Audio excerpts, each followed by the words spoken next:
Do you think you're playing football? Do you think you're playing football? Do you think you're playing football? You are showing me nothing. Fires, Mike Sims, Walker, knocked down. Oh my God! Davis is going running all the way back. Auburn's going to win the football game. In trouble, he's going to be sacked. No, gets away. He runs, gets away again, goes to the 40, gets away again. Jackson takes it himself. Look at him turn back and forth. Oh! He broke his ankles. I have never seen this before in my life. Still looking. Firing. Near corner. It's caught! Denver! Unbelievable! Welcome to the Fourth Down Fiasco.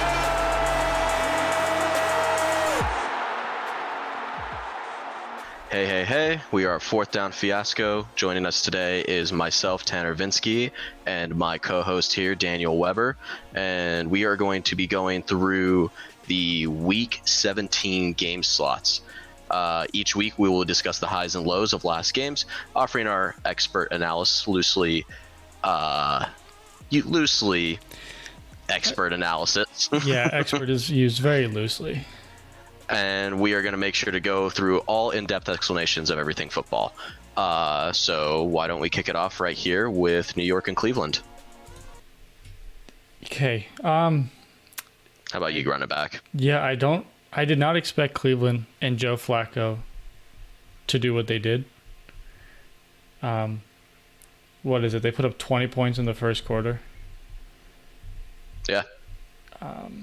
Yeah, 7-yard touchdown, 7-yard touchdown, then a deep pick six. Oh, 30-yard pick six. I didn't realize that. But yeah, Joe Flacco, I don't know what happened to Joe Flacco.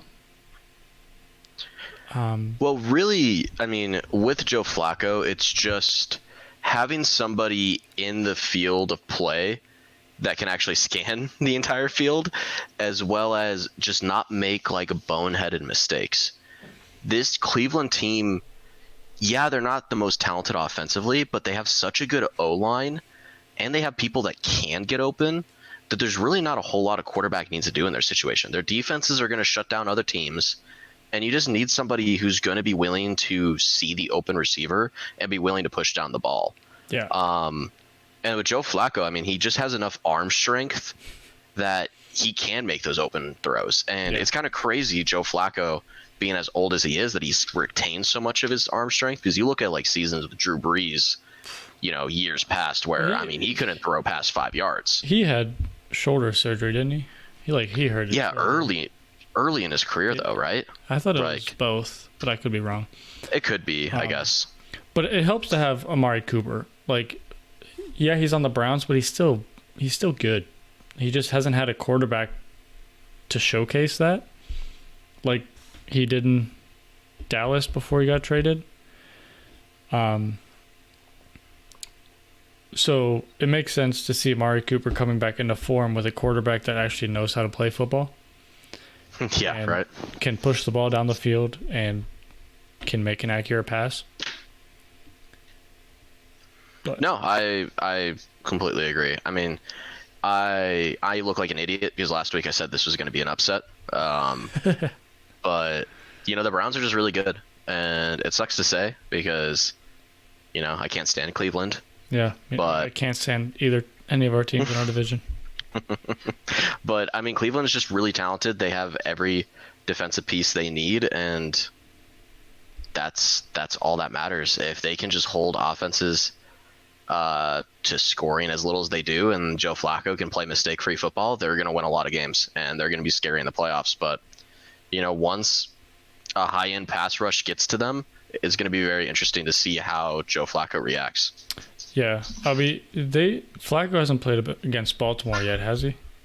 He is not, no. I'll be curious to see if they end up playing against each other in the playoffs, how that'll work out. Yeah, I think that's going to be the team that Cleveland does not want to pull. But, there could be some old feelings there, moving on to Lamar from Joe Flacco, that he might bring out the game of his life. But I'm looking at the stats. Flacco averaged 10 yards per pass last week. He only had 19 completions for 301 yards. It's crazy. That's absurd. To be fair, a lot of it was YSC. There's a lot of yards after catch for some of those touchdowns and passes, but Yeah, I mean, averaging 10 yards a pass is good to be. It's still really good. I wonder if it shows yak yards. I'm not sure off a box score if it will. It's going to be kind of... Yeah. You could probably find it, but... Probably, but that's okay. But, yeah, so Cleveland, Flacco's hitting his stride at the right time, right before the playoffs. They've already clinched a spot, so they'll probably... I think they've clinched the 5 seed. I don't think they can... I think they can... Yeah, they can't win their... They can't be the 1 seed. Yeah, they can't win their division. So... But I think they can't fall down to 6 because they have 11 wins, right? Yeah, it depends on if they hold the tiebreaker over Miami. I think they do. Yeah, I think when I was looking at scenarios, I'm pretty sure Cleveland is... I think they're locked in at 5. So then they play someone from the South. Yeah. Which, that'd be a good game, actually. Any team from the South. Houston's defense against Cleveland. I could see that being pretty good. Nice. Well, you want to move into Dallas-Detroit? Yeah, let's do that. Dallas-Detroit, the game that exploded the internet. Yeah, and for good reasons. There's a lot to talk about. Was. I mean, it was a comedy of not only Detroit errors, but officiating errors. Yeah. I mean, we've talked about this probably for the last, I don't know, you and me have talked about it for the last, 6 years at this point, right? Of just, you can't have such an, inept officiating league with how much money is put onto it with gambling. Oh, yeah. The NFL makes the most in revenue out of any professional sport, and they're the only one that does not have full-time officials. Yeah, isn't Hockey that ridiculous? And soccer has full-time officials. So they're not nearly as profitable as the NFL is in America. Not at all. And their NFL's putting games all over the world now, and you're going to throw out officials that do this? Yeah, that blatantly just mess up. It's not like it's even malicious. It's just people not knowing how to do their jobs. Yeah. And the reason why is a lot of these officials work as middle school teachers and other jobs when they're not officiating football. And it's ridiculous. Pay these guys a respectable wage because the NFL can sure as hell fork over the money. Oh yeah. And have them be full time.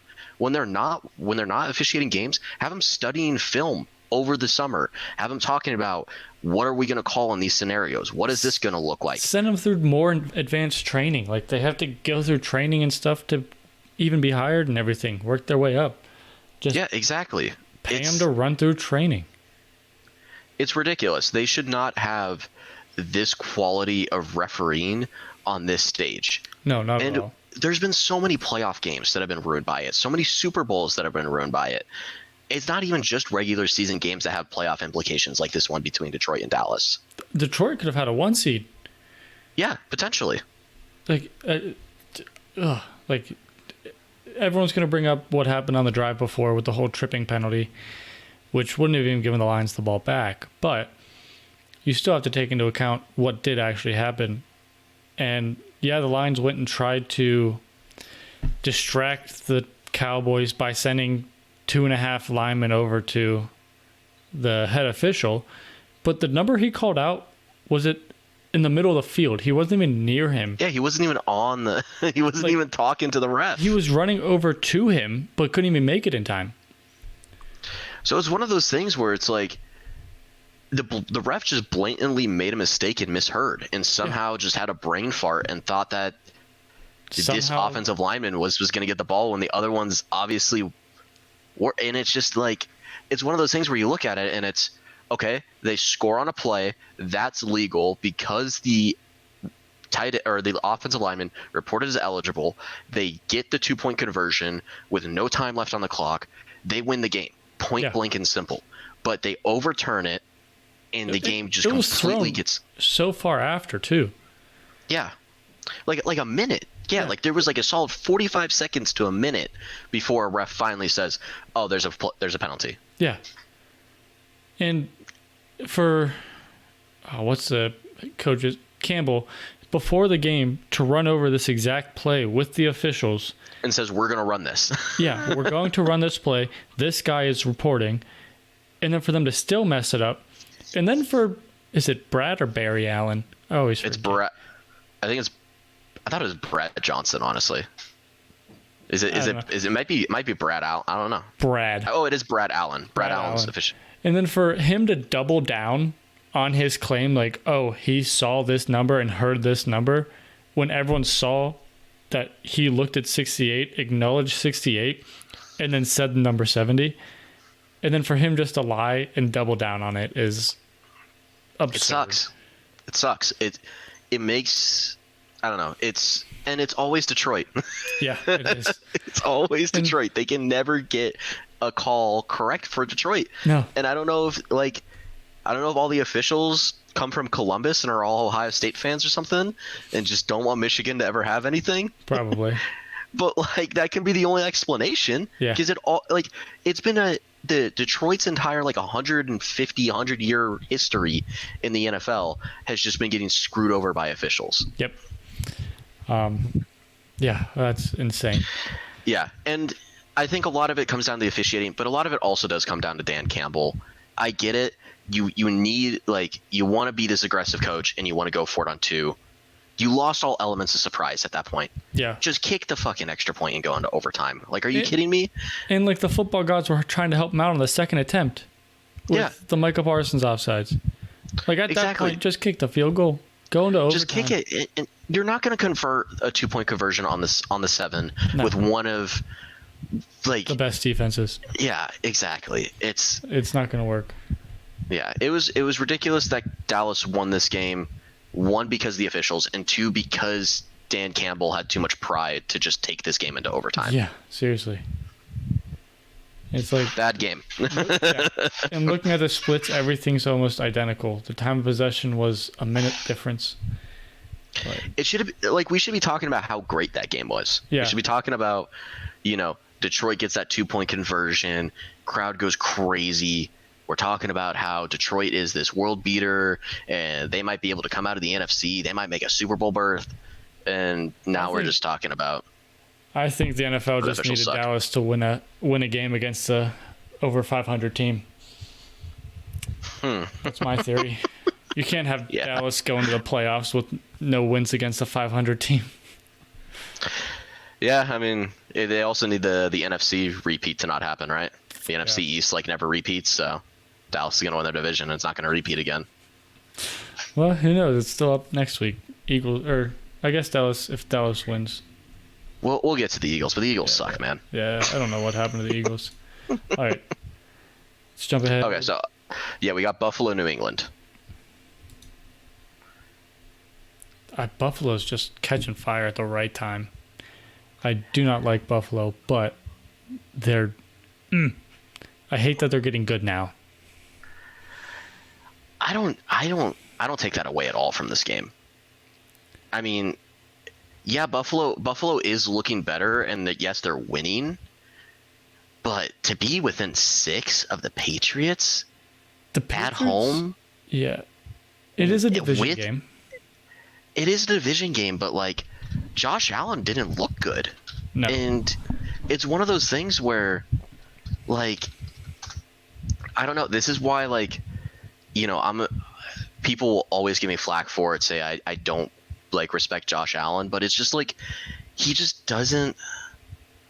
He just has these terrible games where he comes off looking starting badly, throwing turnovers left and right, and costing his team games because he's trying to do too much. It's the same stuff we saw with Carson Wentz. It's just Josh Allen has way more talent than him. Yeah, seriously. And it's just I don't trust that guy to ever make a true Super Bowl berth.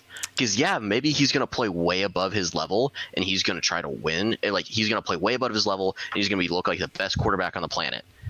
But then you have games like this against New England where it's dude, 15 for 30, 150 yards in an int with no touchdowns.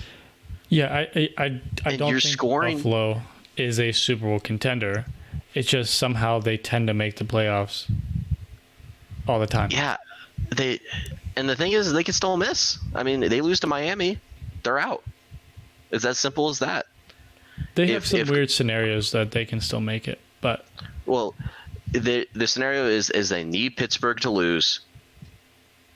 Like, if Pittsburgh loses, they're clear. They just need a win. Yeah. But if Pittsburgh wins and Jacksonville wins and they lose, they're out. Mm-hmm. And the thing is Baltimore's going to be playing their backups, most likely. So Pittsburgh has a pretty good chance, especially with Mason Rudolph looking as good as he does. And then Jacksonville's going to be playing the Titans, who have not been looking good. So you're really coming down to you need to beat the 11-5 Miami Dolphins. Yeah. And Buffalo can, and I think they easily could. Did. And they already have. By a lot. But it's not I don't know. Miami can pull off that game. They can pull it off, but I still don't like Miami against good teams. I don't like Miami either, but it's in Miami, so yeah, that feels well for actually Josh Allen, so he doesn't have to throw in the snow. Yeah, maybe. Give him more. Even though he's supposed to be the guy who's supposed to throw well in the snow. Went to Utah. I don't know. I don't like Buffalo. I haven't liked them all year. The defense is so banged up.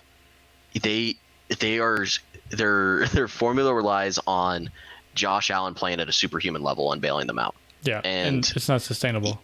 It's not sustainable, and I don't know. I think it's going to be really hard for them to march into Miami and take the division from them.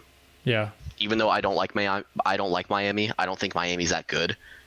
I think there's arguably Buffalo's a better team than Miami. I think it's a very hard ask to go down to Miami and beat them for the division lead and go through that. But at least the Miami defense sucks, so it's good for Josh Allen. Yeah. It can go either way. I just hate how Buffalo always finds a way to just squeak in, unless they win their division. But yeah. I mean, we're gonna see. I don't know. I don't have a lot of faith in this Bills team. No, they're going out first round if they make it. If they make it, yeah. All right, let's up to Atlanta, Chicago. Atlanta needs to draft Michael Penix. That's the UW quarterback, right? Yep. Yeah. Let him stretch the field with Kyle Pitts. And Atlanta needs to fire Arthur Smith. That too. Fire Smith, draft Penix. With your defense, you'll be good. Yeah, I don't know. I mean, Atlanta just the NFC South, man. They're a trip. Why has it always been the NFC South? Like, for as long as I can remember, that division has like the most under 500 winners. Yeah, they usually find themselves in this way. But again, I mean, there's been a couple of really fun NFC South years. I mean, we had the Cam Newton years, the Matt Ryan years, the Drew Brees years. It just comes out of Blake Tom Bortles. Brady years. Blake Bort. Well, that's AFC. Oh wait, yeah, we're talking. Never mind. I was looking at AFC South. Yeah, you're just thinking of Florida. Yeah, same thing. Yeah, exactly. Chicago, unfortunately, they got eliminated. What a shame. They were so close. Drop 37 and get kicked out of the playoffs. Yeah, it feels bad. They just needed Green Bay and Minnesota to tie. If only. If only. If only. But sure, I mean, Justin Fields looked amazing. Did you hear they were chanting "We want Justin" after the game? Yeah, that was good. It's pretty cool for him. Yeah, draft Marvin Harrison Jr. with your first pick and take Brock Bowers. Run a 2 tight end, 2 wide receiver set with your running backs. That offense would be scary. Yeah, I mean, there's two. The Bears are in such a scary position right now because they're a team that looks good. They're a team that looks like they could potentially get somewhere soon. But if you make the wrong call as the GM here next year, you are gonna look terrible. Yeah. If they pass on Caleb Williams and Caleb Williams goes somewhere and looks like the generational talent that he's being hyped up to be, that is going to be brutal for Bears fans. But same situation, if they trade out of the first overall pick, trade back, get someone like Marvin Harrison Jr., get a couple of draft picks, draft a bunch of things, and Justin Fields turns out to not advance and looks terrible, that's going to suck. But again, they could draft a bunch of things and get a bunch of resources, and Justin Fields could look amazing. Or they draft Caleb Williams, he turns out to be a bust, and Justin Fields goes somewhere like Atlanta and looks amazing. There's a lot of things that could. It's such a scary situation to be in as a GM. Yeah, the lesser of that option though is get as much capital as you can, ride with Fields another year, get Harrison Jr., get the best offensive lineman, get Brock Bowers if you can, and if Fields doesn't work out this year, sign a quarterback, draft a quarterback, if I'm the GMs for the Bears, I think I try to trade with the Patriots. I try to get the Patriots to go up to 1, go back to 3, maybe snag another first-round pick next year, and then you draft MHJ and you draft the best offensive lineman available with your own pick. Yeah, and even you could draft a quarterback in the 4th or 5th if one's available. And I mean, we see the last couple of years. Sometimes it works out. Yeah, it works out. Not more often than not, but more often than it should. I guess It's just one of those things. You don't want to be the franchise that passes on the generational talent, Yeah, but I don't like Williams because he's 2-5 against top 25 teams. Like I just feel like he's a cancer in the locker room. I don't think so. I think Caleb Williams looks great. I mean, he's one of those talents. He has all of the, he reads the field well. He has insane athleticism. He has a great deep arm. He has a beautiful spiral. I think if he goes to the right team, he could look unstoppable, And it's one of those things where, probably if the Bears draft him, he's probably a bust because the Bears just have terrible quarterback luck.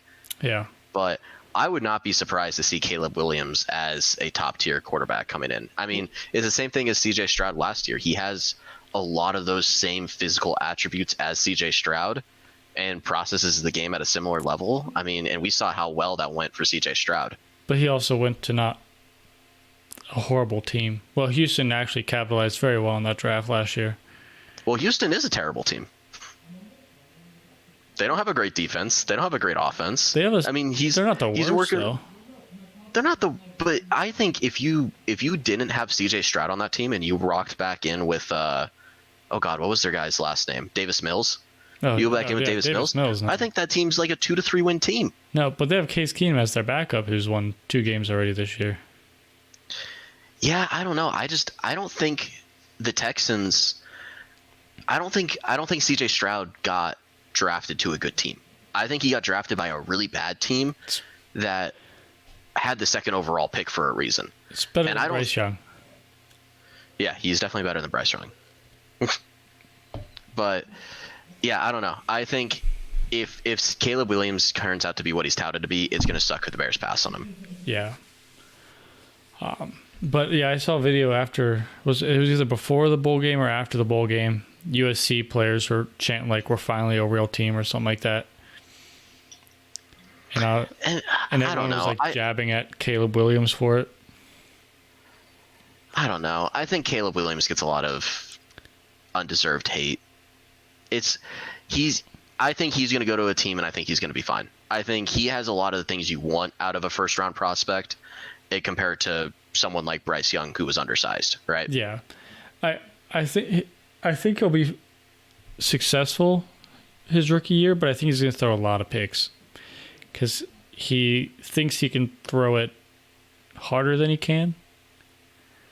And you can see that in his big interception games in college where he's throwing like the 3-pick game or whatever. He tried to throw in tight windows and it just did not work out. And in the NFL, those are going to multiply. Those are going to be the picks that bite you. Yeah. But it'll be interesting. Yeah, we'll see. I mean, again, we're not going to know until he gets drafted, and we'll see if he actually can do what people say he's going to do. So everyone thought Jamarcus Russell was generational. And into that, let's go into Vegas and the Colts with the puppet dog. But Yeah, you start. I'm gonna put her in her kennel. all right. But so yeah, Vegas, Indy is finding ways to win and somehow trying to keep themselves in their division race at 9-7. Currently sits second, and they play Houston next week for the final game. So it either will be playoffs or nothing. If they lose, they're out of the playoffs. If they win, they could win their division. It'll be very interesting to see how this South plays out next week. Yeah, I think there's still wild card implications too. I think Indy and Houston can both still make the wild card if one loses. There's a lot of weird things with it. I don't think so. Oh, sorry. No, No. Whoever wins is making the playoffs, Yeah. either as the wild card or the division leader. Yeah. That was it. So yeah, the loser is out. Yeah, we'll see. That's going to be a fun game between Indy and Houston. I don't really know who I prefer, honestly. I feel like they're kind of the same team. In a couple of ways, yeah. Yeah. I like Minshew. I always have. Yeah, I like Minshew too, but I don't know if Minshew's the guy you really want in the playoffs. No, I don't think so either. He's just funny. Yeah. Yeah, so we'll see with Indy and Houston. I don't know. I'm not really going to pick anybody for that game because I don't really feel confident for either team. I think they're both teams that outperformed where they were supposed to be. Honestly, most people at the beginning of the year thought Indy and Houston were going to be drafting like both in the top 5, and here they are both chasing for playoff spot. Yeah. Which is crazy. And no one expected Minshew to do what he did. They were supposed to run with Richardson all year. Yeah. So, I don't know. I think that really just comes down to, I think most people who watch a lot more AFC South football than us might have a better opinion, but yeah, I don't know a whole lot about them. Raiders kept it close, though. So, Raiders, again, looking like a better team under Antonio Pierce. So, we'll see if that continues into next year. I hope hopefully they don't. Yeah, hopefully they don't let him go like they did with, what was his name, Rick Bisaccia. Yeah. And, yeah, let's hope that doesn't happen. We'll find out. All right, Rams, Giants, real close game. Giants very close. Could have won it twice. Yep. Failed both times. But once again, the Rams finding a way to win and punching their ticket to the playoffs. Yeah, at 9-7. I know. Yeah, pretty crazy. Pretty crazy. You can clinch at 9-7, right? Yeah, that's absurd. We have teams kind of insane. Out of the playoffs at 9-7. Yeah, the Bengals have the same record and are eliminated. Oh no, you guys are 8-8. Well, Green Bay's 8-8 and in the playoffs. Cincinnati's 8-8 and sitting what, 5, 6, 7, 8, 9, 10, 11th. how make that make sense? The NFC sucks, man. Yes. Yeah, Giants made it a lot closer than it was supposed to be. Giants, I think, have a pretty bright future, honestly. I think that team is starting to get constructed pretty well. And I think if they can start getting their QB room figured out a little bit more, and if they can start getting more of an identity on offense, I think they could start winning games. And because, this was a close game against the Rams, and I think the Rams are a pretty damn good team. Oh, yeah. They're catching fire. And I think it was a mistake signing Jones to, 145? Yeah, you should. Signing Daniel Jones is one of those franchise-altering mistakes, and they need to hope they can get that monkey off their back because what a terrible contract. Yeah, if they can get in a decent quarterback and a good wide receiver, I could see the Giants making a little bit of noise. Yeah, I definitely think so too. It's a relatively weak NFC, so if they can start building up something, they can start making a push for it. Yeah, it just is inconvenient that they are with Dallas and Philadelphia. Yeah. Hey, shout out to Stafford though. The guy is insane. Stafford with white wide receivers, unreal. Yep. Can't let it happen. No. Let's move into the biggest upset of the week. Arizona versus Philadelphia. Yeah. Oh my God. Good old Kyler Murray. Yeah, I think I saw a lot of people talking about that Arizona's the best 4-win team ever. Oh yeah, they are. beating Philly, beating Dallas, beating Pittsburgh, beating Atlanta. It's a pretty good 4 wins to have. Yeah. They're getting smashed by Cincinnati. Yeah. No, Arizona looked good. I mean, Kyler Murray looks like he can still play quarterback at a high level. Yeah. The Eagles' defense is awful. They changed play callers, and it hasn't worked. It has been terrible. Bradbury's garbage. Bradbury shouldn't be on a team. It is bad. Like, the amount that defense has regressed. People were talking about that defense being the best unit in the NFL before the season started. Look at what they were. What 9-1, 10-1, and now they're sitting at. They just regressed. They're sitting at 11-5. I think. They've won 4 in the last 5 games. What a terrible downturn. Yeah. This Eagle team again. We were just talking about the Giants. The Eagles play the Giants next week. I don't know if I take the Eagles comfortably. I think the Eagles are going to win, but I don't think it's going to be. I think it's going to be close. Hey, everyone thought they'd beat the Cardinals too, and look what happened. Exactly, that's what I'm saying. Like, I don't feel confident saying the Eagles are going to beat the Giants. Yeah, me neither. Whereas, and that's the thing that makes the difference between them and Dallas. I feel confident thinking the Dallas are going to beat the Commanders. Oh yeah, Commanders. I feel real confident in that. All over the place. But again, I think if you had I think you could switch the teams, I wouldn't really feel that comfortable taking Philly over Commanders, but I'd feel really comfortable taking Dallas over Giants. Yeah, Cowboys are just playing. The Cowboys are just the better team in the NFC East, and that's gonna suck for. I mean, it sucks to hear for Philly fans because that's like, well, that's pretty much spitting on their parents. Yeah. But good thing Jordan's not here. Yeah. Well, no, Jordan would love it. No, I know. Talk shit about Philly. He'd be all over it. Ecstatic. But Philly looks terrible. I mean, Jalen Hurts has regressed. The defense has regressed terribly. A.J. Brown's throwing hissy fits in the locker room, apparently. Yeah, and I mean, I don't blame him. His team sucks. Well, didn't he have, like, how many consecutive games did he have, like, 125 yards or something like that? And then he broke the record. Yeah, and then he broke the last, the record like, this 5 weeks, he's had probably a total of, like, 300 yards. Yeah, because freaking no one's throwing to him. Yeah. It's terrible. Nick Sirianni doubled down on their last drive of the game or whatever like that with 2 QB draws and a wide receiver screen. Yeah, awful. How? Why? I don't know if Nick Sirianni is going to be coaching this team next year, honestly. Depends on what they do. Yeah. I mean, they could go into the playoffs and make noise and be fine, but I really doubt it. I think Philly, honestly, I would take the NFC South winner to beat Philly in the wild card. If Tampa stays up there, I'd take Tampa over Philly. I feel more confident in Tampa over Philly, 100%. Even though they got beat by New Orleans, give me Baker on a good day in the playoffs. Whew. Yeah, he's going to play way above his expectations. And yeah. We say that, and Tampa's going to miss the playoffs. It's going to be, yeah. Imagine Atlanta wins that division. That's going to be hilarious. Can they? They can, because I think if Tampa loses to the Panthers and Atlanta beats New Orleans, they win the division at 8-9. I think. Wow.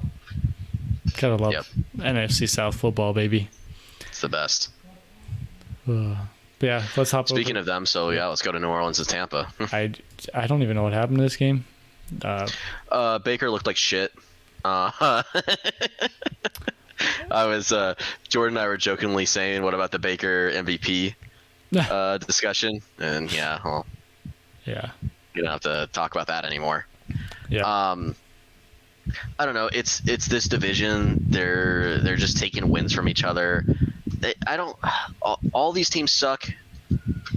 I like Tampa still the most, just because it's a division game and weird things happen and teams play worse against each other. I still think Baker's the better QB than Derek Carr. I think the Tampa defense is better than the geriatric Saints defense. I like Tampa's weapons more. I like Mike Evans and Chris Godwin a lot more. I like the running game more with Rashad White. I just like everything more on the Bucks than I do the Saints. So yeah, I agree. And I'll be shocked if they don't win the division.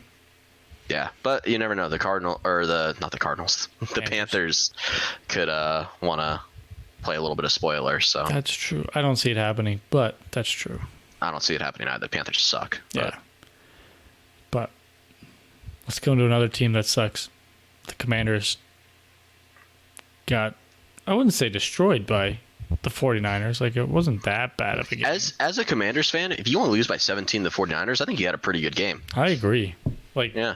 McCaffrey didn't do much, Purdy didn't do much, but they still put up 27 somehow. Yeah. Yeah, so 49ers clinched the NFC. Thanks to Gonna the have officials. that first round bye. Tying that all the way back to the Lions game. Yeah. But There it is. I was like, what are you saying? I was like, dude, they lost by 17. There was no official. You didn't see that? They called back 3 touchdowns. I was like, what the fuck? The Commanders didn't stand a chance in this one, Danny. What are you talking about? No. San Francisco clinched because the Lions lost. Yeah, definitely. Yeah, I don't know. I still think, again, if you would give me the 49ers over the Lions, I still think the 49ers are the better team. 49ers have been in the best NFC team the whole year, even when they had that weird slid. Yeah. They're going to be fine. And they're probably going to walk out of the NFC. If we get to the championship game of Dallas and the 49ers, Dallas ain't winning if they're not at home. So yeah, the 49ers should have came out of the NFC last year if Purdy didn't get hurt. Exactly. So I think it's their redemption year. And the Super Bowl logo is red, so that only makes sense. It's red and purple. Yep. Coincidence? Oh, the last 3 years it worked out that way. So Has it really? Has it really been the last 3 years the logos on the Super Bowl? This year, if it works out this year, yes. The last 2, yeah, because it was orange and yellow with the Bengals and Rams. Last year was green and red. That's some bullshit. Yeah, I don't want to talk about that. The color on top lost every time. So the top color was orange, the top color was green, and What's the top color for color this one? is red. We can't have a Baltimore Super Bowl, man. You know what's really funny is people pointed that out, and they issued a new Super Bowl logo like 2 weeks ago, a week and a half ago. That's actually kind of smart on their part. They're like, oh shit. Well, no. They're like, oh shit, this doesn't look good. But into your possible upset alert, Panthers got goose egged by the Jaguars. Oh yeah, because they suck. It is so hard to get goose egged in football. Like, you just have to get to the Panthers done it twice this year? I think so, but you have to get to like the 45-yard line to just get a field goal. Yeah. How do you score 0 points? Dude, when you look up the Panthers schedule, it comes up with the Florida Panthers. That's actually hilarious. It makes sense. They made it to the Stanley Cup Finals last year. Nobody cares about the Carolina Panthers. No. The only thing that came out of that game yet last week was the owner throwing a David drink Tepper on the fans. Dude, yeah. Can you imagine that? Your team sucks so hard, and you're getting upset that the fans are like heckling you, and you throw it. Dude, next Dan Snyder right there. Oh yeah, he has single-handedly destroyed the Panthers. He took a Super Bowl contending team and ran them into the ground. Yeah, he's awful, and he needs to get fired ASAP. He can't get fired because he owns the team. Oh yeah, he can't fire him. He needs to fire himself. Yeah, he just needs to sell the team. But yeah, Bryce Young finished with 19 to 32, 112 yards and a pick. So with a 53.1 QBR. The leading rusher finished with 45 yards. Like, that's just... They should not have made that trade for the first overall pick. No. I mean, CJ Beathard almost had more rushing yards than the Panthers. Oh, that's so bad. They're such a bad team. Yeah. We don't need to talk about that anymore. Jags Jags are fine. I think they'll beat the Titans next week. I think they're going to win their division. The Titans. Yeah, the Titans could play spoiler, but I don't really see it happening. I think next week is the last time we'll see Derrick Henry in powder blue and red. What a shame. Yeah. Man, it's just gotten too old. All right, let's hop into Pittsburgh Seahawks.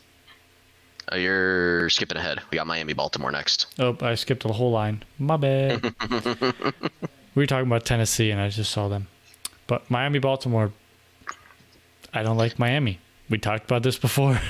Yeah, we mentioned it a little bit earlier. Miami has an awful defense. Yeah. They can't stop anything. Especially with Bradley Chubb going down. Like, that really hurt him. Yeah, that sucked for them. Yeah. And the thing about it is, like, just Miami, I haven't liked them all year. I know people were talking about, like, really early on in the year, oh, Miami is going to go 17-0. They're going to have the undefeated season. This offense is unstoppable. This is the best offense we've seen in generations. Like, Miami's never had a good defense. And no. They haven't had a good defense this year. Yeah. And their winning formula really just comes down to, can Tyreek Hill and Raheem Mostert carry the team? Yeah. And if they can't, they're losing. Yeah, their offense and defense is set up completely different. Their offense has the fastest people in the NFL, and their defense has the oldest and slowest. Yeah, and you're just not going to win like that. No. Especially in today's day and age. And I'm sorry, but Tua is arguably not even a top 15 QB. I was just about to bring that up. I don't like Tua against a good defense. He crumbles. I don't know. He can't handle it. I don't know what it is. They don't like Baltimore does have the best defensive unit in the NFL, right? Yeah. But like this was for the 1 seed, and you only put up 19 and get 56 pieces. Yeah. Absurd. And some of those points came from freaking Tyler Huntley. Yeah. And the Baltimore's only favored by 3. Yeah. They're only favored by 3 coming into this week, and they 56 bomb them. Yeah, the over-under was 47, favored by 3, and they covered it themselves. Ridiculous, dude. Anyone who took the under on that game, though, is dumb to begin with. Yeah, that was obviously going to be an offensive shootout. Yeah, well, we're confirmed Lamar's the MVP. Which I hate. Even if he goes out there and shits the bed next week, if you throw a perfect passer rating, 300 yards and 5 touchdowns in a game with these stakes, you're the MVP. Yeah. And he's the only quarterback who deserves it this year. I've been saying it for weeks. But yeah, I just think we need a quarterback award because like there's players that deserve the MVP over a quarterback that's been up and down all year. Well, not up and down, but started slow and got hot. Yeah. I mean, I could agree, but I think Lamar does deserve it to a degree. I think they just need to rename the awards, and I think that would make it best. Just name it the Peyton Manning Award if that goes to the best QB, and then have the Offensive Player of the Year award be like, I don't know, like whoever has the most offensive players. Christian McCaffrey this year. Yeah, I think Offensive Player of the Year is going to go to Christian McCaffrey, but they should just rename it. It's only a QB award. It's called the Peyton Manning Award. I don't think anybody would be upset about that. There is no MVP. It's not basketball. Yeah. That's fair enough for me. No, I agree. They need I mean, it's just hard to get rid of an award, though. But it is. But people will know it's the MVP. No, you know? Yeah. Because it goes to the quarterback 9 times out of 10. It goes to the quarterback anyways, yeah. And I think Christian McCaffrey could have won it if Lamar didn't start playing like this towards the end of the season. No, yeah. And if Tyreek didn't hit a weird slump. Well, yeah, and I think if Tyreek would have eclipsed 2,000 yards, I think even with Lamar doing this, I think he probably still could have won it. If you have a receiver break 2K in the first time in your league's history, you better give him And MVP. I think he would have gotten it. But the thing is Lamar just has been playing insane football for the last few weeks. He's the best quarterback. He hasn't had a bad game like all the other quarterbacks in the NFL have had this year. Yeah. You have to give it to him. And I shouldn't be the guy to have to defend Lamar because I'm a freaking Steelers fan. Baltimore. And I can't stand Baltimore. But Lamar is one of the top quarterbacks in the NFL. And I don't know what it is about people, but they're just always like, oh, well, Lamar can't win on the big stage. Lamar can't do this. Lamar's not a passer. He's only a rusher. He should have been rusher. All this bullshit. Lamar has proved people wrong time and time again.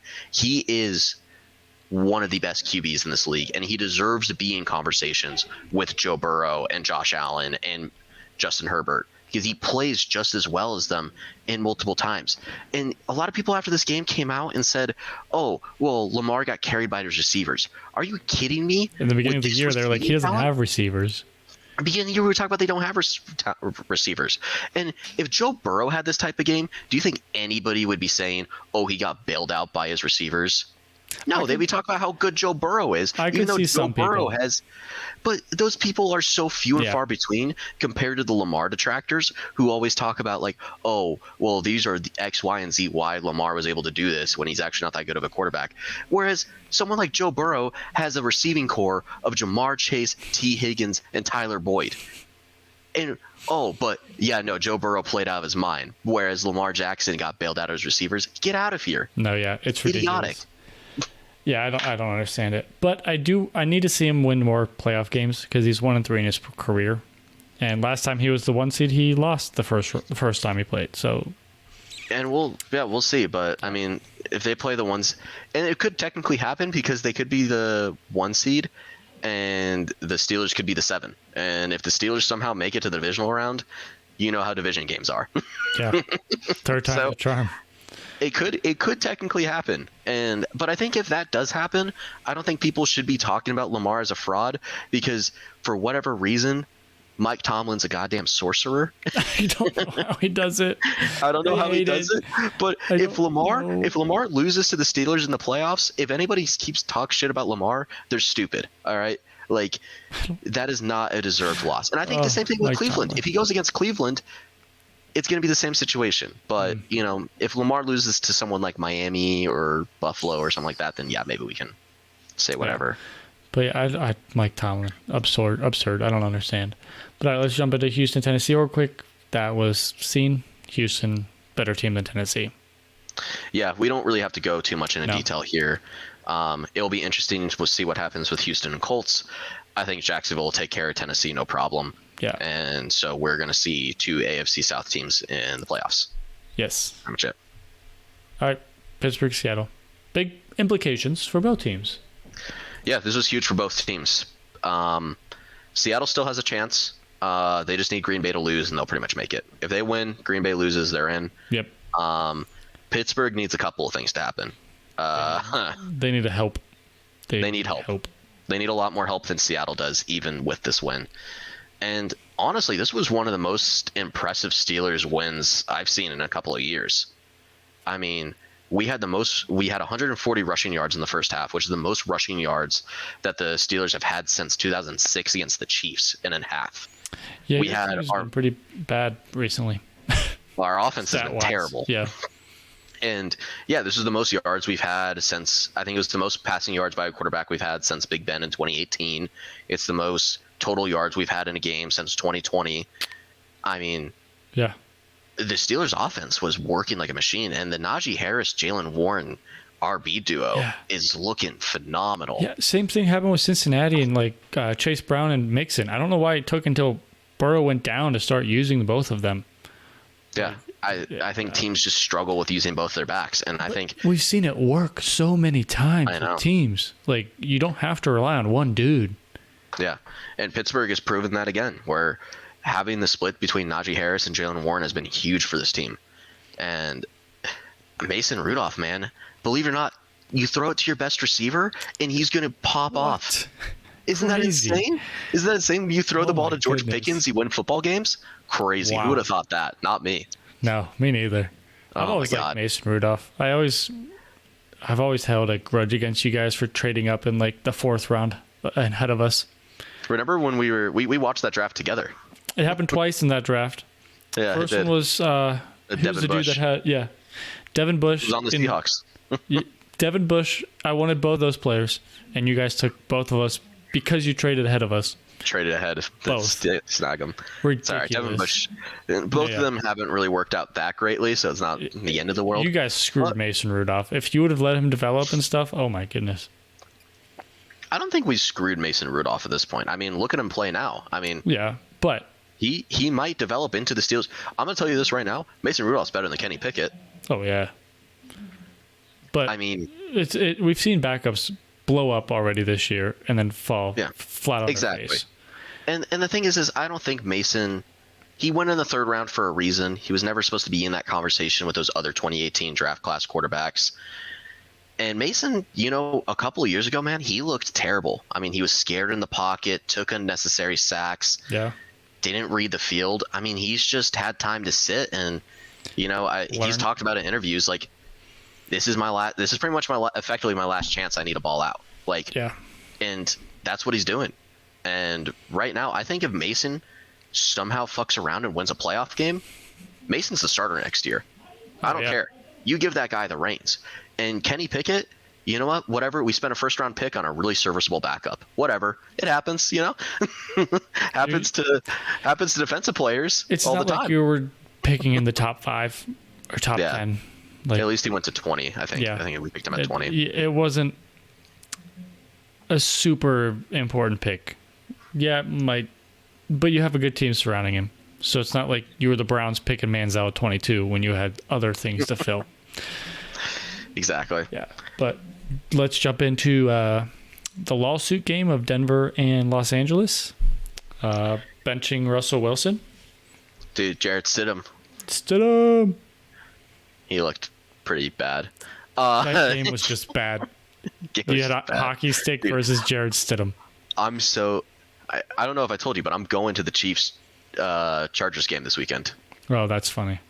Yeah, dude, I'm ready to see Easton stick. Wait, are you going? So you're going to be in LA? I'm going to be in LA. Yeah. Nice. You get to see SoFi Stadium. I know. I'm excited to watch a game in SoFi. I would be too. I'm super disappointed. I'm going to be watching 2 backup quarterbacks play, but whatever. You know. Yeah. It happens. It's the way it goes. You chose to go to a Week 18 game, so. I should have waited. We bought those tickets like months in advance, and they were kind of expensive. We should have waited to like buy them this weekend because they probably are going to be cheap as fuck. Oh, they're going to be like $7. Yeah, that was a mistake. Regardless, there's nothing to come out from this. The only thing to come out from this is the Broncos organization is getting sued. Yeah, they're scummy. How are you going to tell your guy to sit? Really? Force him to restructure his contract and then sit him. Yeah, like how are you going to tell him? Oh, if you don't waive your injury clause, we're gonna bench you. Just bench him. It's okay to bench him. There's nothing wrong with that. Just be like, all right, we don't want to bench you for cap reasons, but we're going to make sure the first thing puts you in trouble. Skipping that first thing and doing the second is perfectly fine. It's completely fine, but then you have to be assholes about it and say, oh, can you get rid of your money in case you tear your ACL? Yeah, we don't want you to have that because we want to cut you next year. What's Russell Wilson going to do? Say, I got you. Yeah, Sean Payton's a piece of shit. Sean Payton has been a bastard ever since he started coaching the NFL. He did the Bounty Gate. He brought New Orleans a freaking fraudulent ring. Of all the fraudulent rings we've seen, like over all sports, I think the Bounty Gate one is one of the most egregious, just because of the shit they were pulling that year. He should not. If you're paying a human being to injure another human being in a sport, you should never be allowed to coach in that sport again. Yeah, you should never be allowed again. And Sean Payton has this confidence and this he's such an asshole. And they had to freaking trade for him. He calls Nathaniel Hackett one of the worst coaches ever, and then gets his ass beat by Nathaniel Hackett. Nathaniel Hackett wasn't very good. But. I mean, he wasn't good, but he still lost. He still lost that game, and he looked terrible coaching his team. Yeah, Hackett wasn't also the head coach. He was the OC. But he was the OC. Yeah. It's ridiculous what Sean Payton's doing. And then he comes to this situation because he wants to have Russell Wilson. He gets Russell Wilson. He wants to go. He picks his spot. He's like, I want to go to Denver because I want to coach Russell Wilson. And then he tells him that he's going to freaking cut him. Oh, my God. After playing at an MVP level? Dude, I hope the Broncos get rid of Sean Payton and we never have to see him coach at the NFL level again. I can't stand that guy. But those two moves right there set the Broncos back years. At least I said this to Jordan last week, not last year, Jesus. Technically last year. Yeah, technically last year. Technically, it is last year. Yeah, there we go. I said it to him last week.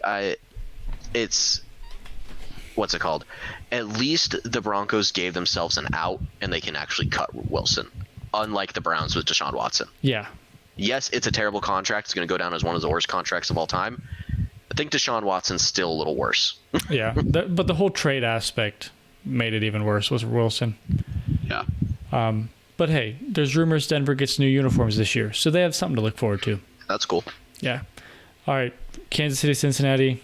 I don't even know what to say. Jake Browning was falling back to earth, which is understandable. Did I tell you our portion of the stadium was chanting "Enjoy the XFL" That's when I went to the game? Funny. Yeah, it was. Division games are brutal. Well, fun fact, it's not the XFL anymore. That's true. It's the UFL. UFL. Yeah, let's go, baby. UFL, United Football League. We'll be covering that, so stay tuned in March. I mean, with Kansas City, they didn't really even look good in this win, honestly. No, we should have won. Yeah. The turning point was when we went for it on 4th and 1 at their 15-yard line or something like that, and we didn't get it because we were up 10 at that point. And then they went and got a field goal. They got the ball back, touchdown, and then it just went over.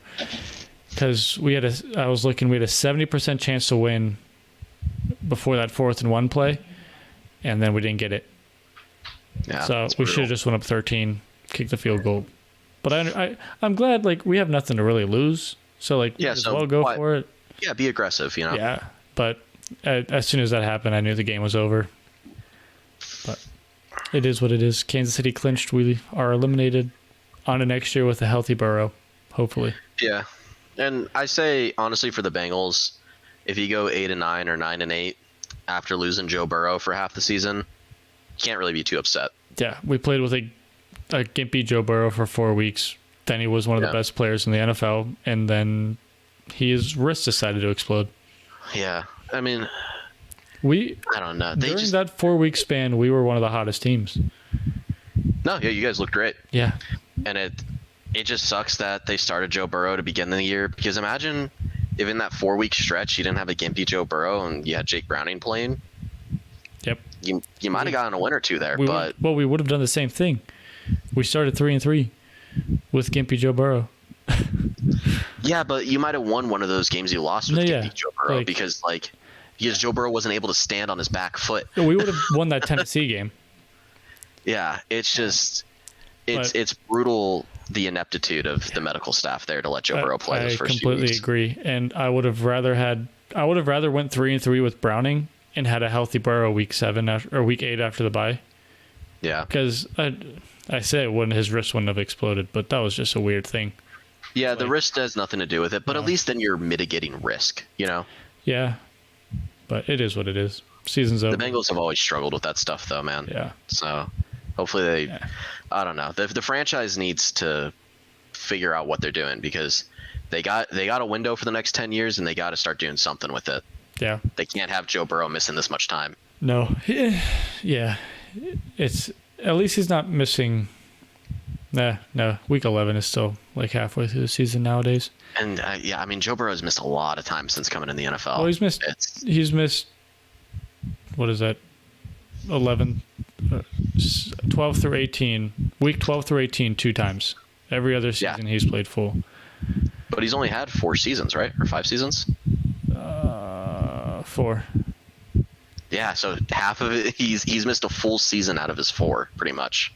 Missed 6 games, 12 games. That's tough. Yeah. But, I mean, 12 out of 18 times 4 is... it's still rough. It is what it's tough. Yeah, it's he needs to be healthy. If he's not going to be healthy, the Bengals aren't going to win. Oh no, that's really. That's if Mahomes isn't. Yeah, I know. If Mahomes isn't healthy, it's the same thing for every team. Look at Baltimore the last 2 years. Yeah, Jackson exactly. wasn't healthy. They somehow made it to the playoffs, but didn't do anything. They almost did, but they didn't. They almost did. Yeah, it was close. Let's jump into Green Bay real quick, because we're running long on time, which is not surprising because it's just the two of us. Yep. Green Bay, Minnesota, their quarterback. I hate that Cousins went down. Minnesota's such a good team if Cousins was there. Minnesota has completely botched the backup quarterback situation after Kirk Cousins. Mm-hmm. They had Josh Jacobs come in. He looked pretty all right for a couple of weeks. He looked good for a couple of weeks. And then he has 2 to 3 bad weeks, and they panic and immediately throw in Nick Mullins. Nick Mullins looks good for a week or two, and then he has a couple of bad weeks, and they panic. They bring out Jaron Hall in this game. They bench Jaron Hall to bring back in Nick Mullins. I don't know. Like, you traded for Josh Dobbs. I know you're trying to push to get a playoff berth here. Just stick it out with Josh Dobbs. Don't do all of this stuff where the locker room's divided. They don't know who their leader is. They don't know what they're doing. Jaron Hall sucks. Like, why are you throwing Jaron Hall out? Like, I have no you know clue. you're not going to win a game or do any better with Jaron Hall. Either stick with Josh Dobbs or Nick Mullins. Even if they are throwing 4 picks, it's better than Jaron Hall. That's just stupid. Green Bay. It's just ineptitude by the Vikings. Yeah. And then team. Green Bay, I could see him surprise something in the playoffs, especially if they had to play Philadelphia. Dude, Jordan Love's looking good. I don't know. I mean, I didn't like the whole Favre Rodgers to Love pipeline thing that people were discussing, but dude, Jordan Love keeps playing at this level. He's looking really good. He could be a franchise. I thought he was. Yeah, he absolutely could be. I thought at the beginning of this year he was a serviceable journeyman. I was like, yeah, Jordan Love will stay in the league for a long time. He's gonna be a pretty good high-end backup. People are gonna want him. Yeah. But now, like, dude, you can't move on from Jordan Love. Jordan Love looks not good. Right now, yeah. I'll be curious to see what happens with that team. See where they go, what direction they try to follow. Rest in peace to the Bears' playoff hopes, though. This game unfortunately did not tie. Yeah. Would have loved to see it. Me too. But, all right, let's take a quick break, and we'll be back for next week's playoff implications. Are you looking for a podcast to advertise your business? Well, you're in luck. Here at the Fourth Down Fiasco, we're looking for show sponsors. Whether you want to be a platinum sponsor and be mentioned at the beginning and end of every episode, or you just want a simple 30 or 60-second ad, we got you covered. If you're interested in having a spot on our show, you can reach us at fourthdownfiasco@gmail.com. That's fourthdownfiasco@gmail.com. We are excited to hear from you and even more excited to have you on the show. Join the Fiasco family now. And welcome back. And if you want to sponsor or find a spot somewhere in our videos to advertise, just reach out to us. Listen to what the lady said. But let's jump into Week 18 and playoff implications, starting with Pittsburgh and Baltimore, who is probably benching their entire team, which is good for Pittsburgh. It's kind of funny. Almost as a Pittsburgh fan, I kind of rather they would play their starters just because we play well against Lamar Jackson for whatever reason. Yeah. But yeah, I don't know. We'll see what happens. I think with the backups in, I think Pittsburgh's probably going to pull this one out. I think Pittsburgh's got a lot to fight for here. I think they want to see Mason in a playoff game. Yeah. The team is united behind Mason.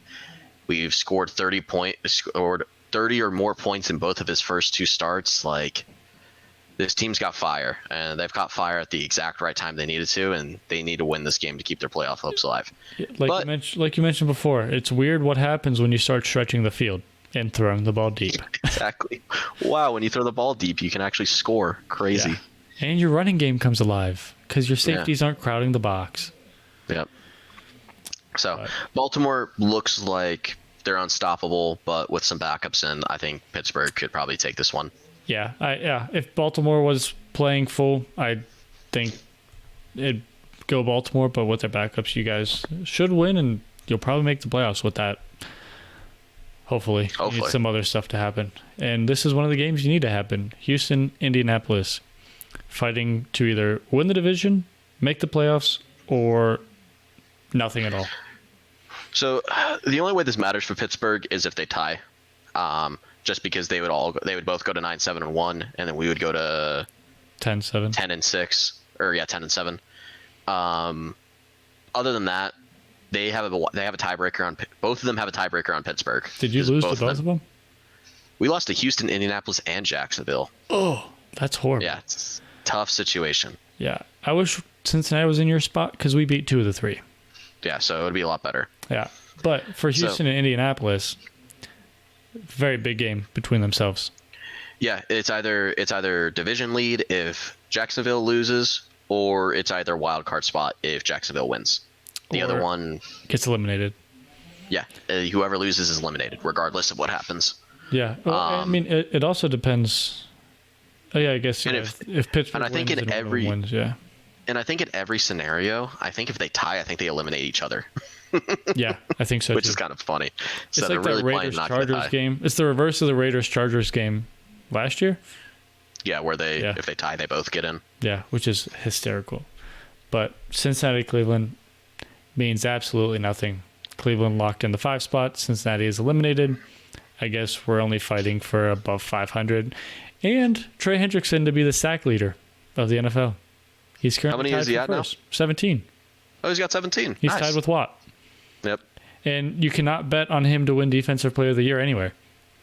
No draft picks because happen. Myles Garrett needs to win it, even though he is not leading in any of the statistical categories and only Trey has Hendrickson one sack in is- the last 5 weeks. Yeah, Trey Hendrickson is like top 3 in pressures, number 1 in sacks. Pass rush win is that he's up there. But yeah, because he's not Watt, Bosa, or Myles Garrett, or Parsons, he's not going to get any recognition. But yeah, I think the okay. whole DPOY race this year being between Parsons and Garrett is ridiculous. it doesn't make sense to me. It's so dumb. Neither of them are leading in any statistical category. They haven't looked amazing besides that stretch in the middle of the year where they did. Yeah. And the last couple of weeks, they've looked terrible. I mean, Myles Garrett only has 1 sack over the last 5 weeks, and you're really going to pick him over someone like Trey Hendrickson or TJ Watt? Yeah. Are you serious? I was talking to Jordan today, and he was saying... Or even Roquan Smith, dude. Yeah. Or Danielle. What's the Vikings guy? What's the Vikings Daniel guy? Hunter? Yeah, Daniel Hunter. But I was talking to Jordan today, and he was saying Micah Parsons hasn't had a holding call called on him in 60 quarters, which puts it at week 2.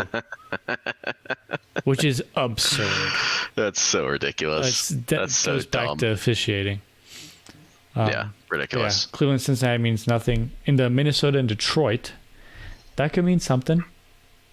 Minnesota has an off chance of still making it. Obviously, they need to win this game. I think they need Green Bay to lose. They need Seattle to lose, and I think that gets them in. They need Green Bay, Seattle, and New Orleans to lose. Yep. So if they get all of that, they make it. I doubt it. Detroit. No. I mean, Minnesota looked terrible. Detroit.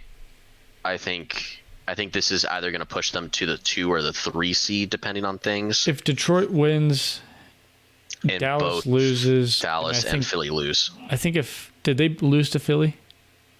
No, but I think Philly still somehow would be the 2 seed. If it's head to Either head, way, the Lions would have it. It'd be same record. Okay. But yeah, if Lions win, those 2 lose, they have the 2 seed. If not, they're going to stay at the 3 seed. So I think they have something to fight for. So I think they're going to win this one. Yeah, I think they're going to win no matter what. Minnesota's a mess. And another division game. Division game that could. Yeah. Jacksonville, Tennessee. Jacksonville should win. They need this one. Yeah. If they lose this one, they're effectively done. Oh yeah, if they lose. So, yeah. So they really need to win this one. So I think they're going to put everything on and beat the Titans. Hey, I like CJ Beathard. At least the last couple weeks, he's been playing well. I don't know if Trevor Lawrence is going to be back this game or not. I have not heard anything on it. I haven't looked into it at all yet. Even if he is, I think they still win. They'll just rely on ETN like they did last week. Which is not a bad formula. No, not at all. But yeah, so I think Jacksonville wins, which should keep them in the division lead. I concur.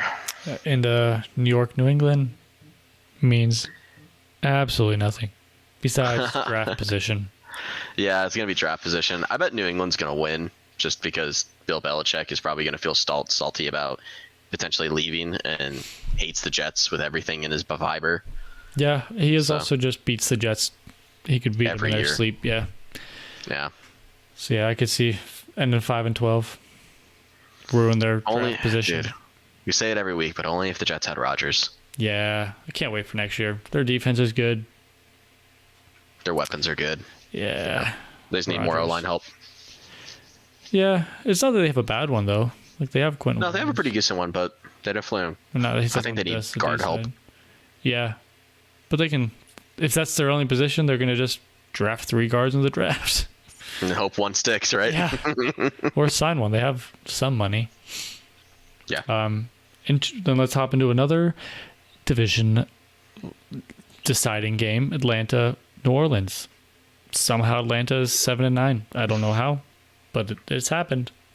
Yeah, Atlanta can win their division. So if they win this game and Tampa loses, they get in at 8-9. I don't like that, but I like it at the same time. Would be beautiful. Yeah. Atlanta sucks. Arthur Smith is one of the worst head coaches in the league. Doesn't know how to utilize any of his players. Doesn't know how to finish any game out. Nope. And they keep playing quarterback roulette with the same 2 quarterbacks. Yeah, and they both suck. Just put one in and stick with them. They're the same person. Yeah, exactly. Yeah, they're both terrible. Like, who cares? Who cares if you put in Taylor Heineke? They both have randomly good games once in a blue moon. Yeah, but Desmond Ritter is just so... Yeah. Desmond Ritter's bad, man. I think... Dude, Desmond Ritter is like... Yeah, I don't know. I don't like anything Desmond Ritter does. He's just been terrible this year. Yeah. And Taylor Heineke hasn't been much better, but... I feel like they've been about the same. I don't know. Yeah. It's weird, but pick a quarterback and stick with them. But I can see this. The Saints are going to win this one, I think. Yeah, I think the Saints are going to want to try. Because even though if the Saints win, the Tampa Bay wins, that means that they still get eliminated. They could still potentially get that 7 seed if the rest of the 7 seed fighting teams lose. So I think Tampa's going to try to push in, and not Tampa. New Orleans is going to try to push in, and New Orleans is just better than Atlanta. I think Atlanta is a more talented team, honestly, but besides your quarterback. Yeah, besides quarterback and that coaching ineptitude. And not using Bijan Robinson. You drafted him 7th overall, and you don't use him. Like, what's the point of drafting a running back 7 overall if you're going to have him have, like, you're just going to run Tyler Algier? Are you serious? Yeah, I mean, he's not bad, but he's not Bijan Robinson. We talked about it earlier. Run the 2 running back set. If you wanted to run Tyler Algier, why did you draft Bijan Robinson? You have Cordell Patterson too. Those 2 were great last year. Yeah, Tyler Algier and Cordell Patterson looked great as a duo last year. And they draft Bijan, and it's like, okay, you know what? These guys are just going to run the ball. They want a three running back set. They're going to run the ball. They're going to old school football. Fuck yeah, let's see it.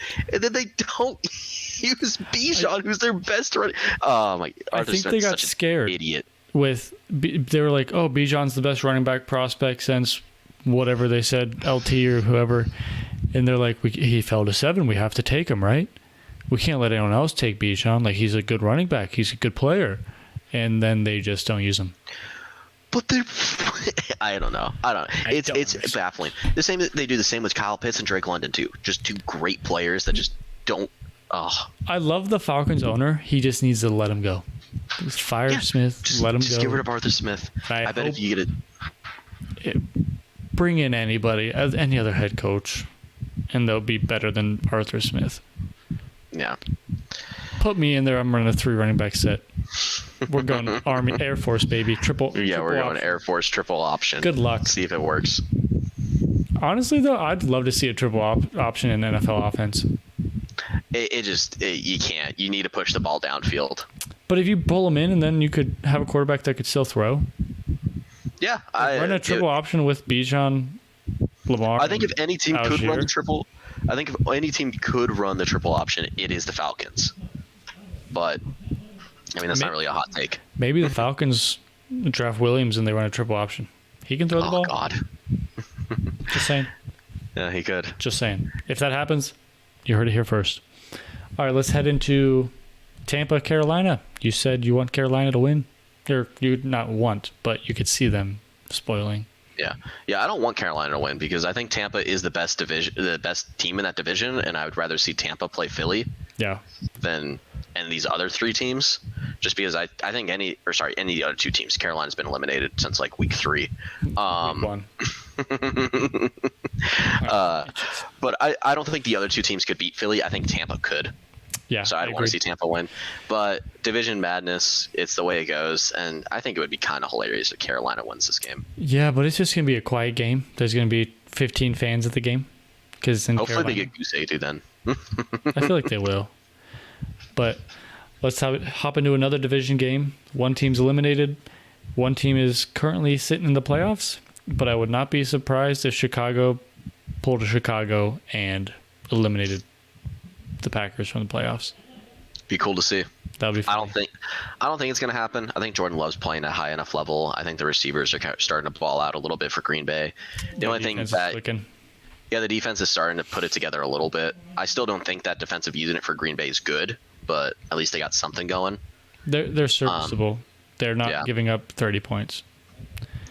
Yeah, I think it's gonna be hard for Chicago to win. Chicago doesn't really have anything to play for, honestly, besides spoiling Green Bay. Yeah. I think Green Bay really wants to make the playoffs and see what Jordan Love can do. But I mean, if I'm Chicago, I'm not wanting my division rival in the playoffs. No, not at all. Yeah. No, I mean, yeah. If this were the Bengals and you were playing the Browns and the Browns were 8-9 and you guys are 7-9, you're absolutely playing your heart out to beat the Browns and kick them out. But that's it's Green Bay. I think is just a fundamentally better team, so I think we're gonna take it. Yeah, but Denver Vegas means absolutely nothing once again. We'll see. Well, actually, backups. It does mean something because Denver has a lot of lost tiebreakers. So Denver being at 9-8 is actually good for a lot of teams because that means they get to jump them if they're 9-8. However, if Vegas wins, that puts both of them at 8-9, and a lot of those 9-8 teams don't jump each other. That also helps for next year's scheduling. A third or fourth place schedule. Oh yeah, definitely. So the thing is I think there's two teams that are relying on Denver to win. I think it's the Steelers and the Bills, if I'm not mistaken. I think the Steelers and the Bills, if they lose games, they go to 9-8. Denver winning here is important because the way the tiebreakers work, I think those AFC South teams that could go 9-8, I think they lost to Denver. So that means that since they lose to Denver, Denver's got the tiebreaker on them. But then teams like the Bills and Pittsburgh have a tiebreaker over Denver, so they jump Buffalo all the way and Denver up. Can't have the same record. Oh, duh. Yeah. I forget who else it was. There was two teams that could be at 9-8 and make the playoffs, and it matters for them. And there's two teams that don't. I that think it doesn't Houston matter. and Pittsburgh. Yeah, I think it's something like that. I think Indy beat Denver. Could be wrong. There we go. That's it. So for Houston for Pittsburgh and Indy, it's important for Denver to win because they would both jump Denver. Whereas for Houston, it's bad if Denver wins because they want to jump Denver or something like that. I don't know. I don't see Denver There's winning. so many situations going on with that it's kind of ridiculous. But I don't see Denver winning anyways. Vegas, they're a solid team. I like O'Connell as a serviceable quarterback for absolutely nothing. Yeah, I mean, I think Vegas is more favored here, but I don't know. It's a battle of the backups. Yeah. It doesn't matter for either of their seasons, so who cares? No. It'll be. Hopefully, I'm no sure one gets hurt. It's probably going to be a low-scoring, kind of boring game. Hopefully, no one Probably gets going to hurt. be like yeah, exactly. That's what you're rooting for. Yeah. Let's hop into Philly, New York, which you said could be an upset, which I could see. Yeah, I think Philly's going to win, especially with Taylor. Yeah, I think Philly. I think Philly's going to win. I mean, they should win, but I don't feel comfortable about it. No, me neither. I could see. I don't want to say Taylor, it confidently. if he's still a quarterback for the Giants, pulling up an upset. Yeah, no one thought that. Yeah, we went over Philly a bunch, so we can just jump into Seattle and Arizona. Seattle, Arizona. Arizona's a weird team. I don't understand it. Seattle's a weird team. Somehow they're 8-8 with the playoff on the line. Seattle loses, they're eliminated, so they need to win this one. Mm-hmm. If Arizona wins, they screw their draft position. They do screw their draft position, but I don't think they really, honestly. So I have a friend who's a Cardinals fan, and a lot of people really do want, most Cardinals fans do want the better draft position, right? Mm. But he actually had a pretty good take that I liked, where he was saying that with a brand new coach, it's almost more important to get these types of wins and push your team in this type of direction because it makes you a more preferable landing spot. A lot of teams are going to look at Arizona and see, wow, this team was supposed to be terrible. Jonathan Gannon comes in, turns this team into a 5-win team, despite all the things that are happening. Kyler Murray's playing really good football. But I'm a free agent. All of a sudden, I'm like, yeah, you know what? I don't have to deal with winter. I might go to Arizona, right? Yeah, like they were. It seemed like they were trying to tank in the beginning of the year. They traded away everyone for a bag of chips, and now they have a chance at 5 wins. Yeah, and that team has a lot to fight for. They look like they're a good team. It looks like a good culture to get yourselves into. Yeah, I think Kyler Murray is still going to be the face of that franchise. Yeah, I don't think they're going to move on from Kyler Murray. So yeah, I think it would. I don't know. I don't think the Cardinals are going to win just because Seattle is a better team. But Cardinals are playing some pretty good football, and I think it is good for them to win. A lot of times when we get to these like teams that have like 5 or less wins, it's always like, oh, just lose the games, get the better draft position. But you have to think about it like if tanking worked in the NFL, the Cleveland Browns would have 10 Super Bowl rings, right? That's true. Well, like, you need head coaching for that. They tanked and had no head coaches. Exactly. And so I don't think the Cardinals going to 5-12 really is going to look like a bad thing in a couple of years. No. They'll probably still get their same player that they're going to get at 4-13. Yeah, exactly. Kansas City, LA. I'll be there, so I'll be fun. It means nothing. Yeah, I think Mahomes is probably going to sit. Because they're locked in at the 3 seed. Be 2 backups. Be kind of boring. Yeah, should be a entertaining game. Like watching the XFL, huh? Definitely, right? Or a preseason game. Or LA, San Fran. San Fran's going to sit everyone. Yeah, San Fran's going to sit everyone. Clinch the playoff spot.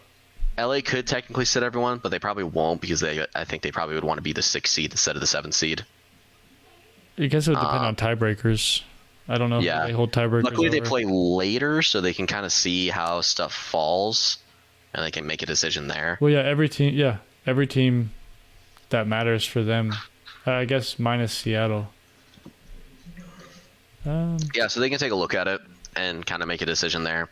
Yeah, I mean, if you're New Orleans wins or loses. If you're the Rams, you probably want that 3 seed. You probably want that 6 seed to play the 3 seed rather than get in the 7 to play the 2. So they're probably not going to rest their starters. I honestly, I wouldn't matter playing the Cowboys or Eagles. Yeah, but just as a team, you probably want the 3 seed, or you probably want the 6 seed. And then you can hold away from San Francisco a little bit longer. Yeah, exactly. Dallas, Washington. Dallas is going to destroy them. Yeah, they're going to clinch the... Unless the Dallas not winning away continues. They haven't won an away game yet. Or, sorry, no, they have. They have, my bad.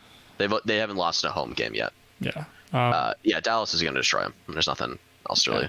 They're going to win their division after the Eagles held it the entire season. Until this week and last week. And then the game of the week. Big implications for one of the teams. Miami can't miss, I don't think. I think no matter what happens for Miami. Yeah, Miami is clinched, so they're either going to be a wild card team or they're going to be a division leader. But I think they absolutely want the home field advantage. They don't want to travel in the cold. They want their stadium. Yep. So this is going to be huge for Miami. This is huge for Buffalo too. Just the fact that you're sitting there, you thought your season was over, you were effectively eliminated. You were a 12 seed 2 weeks ago. You were a 12 seed like 2 to 3 weeks ago. This is huge. So if they can win this game, that's going to be massive for Buffalo. But again, I'm not high on Buffalo. I'm also not high on Miami. I don't like either of these teams.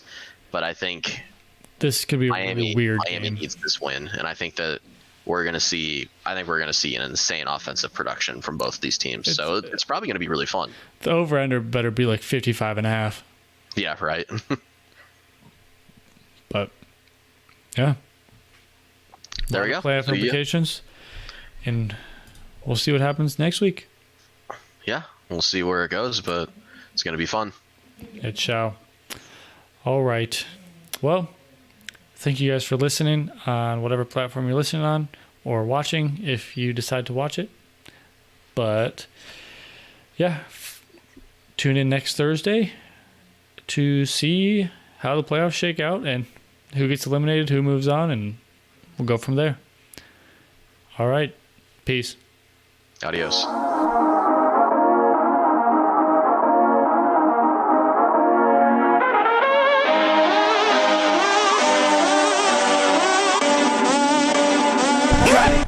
Well, I like school, and I like football, and I'm gonna keep doing them both because they make me feel good.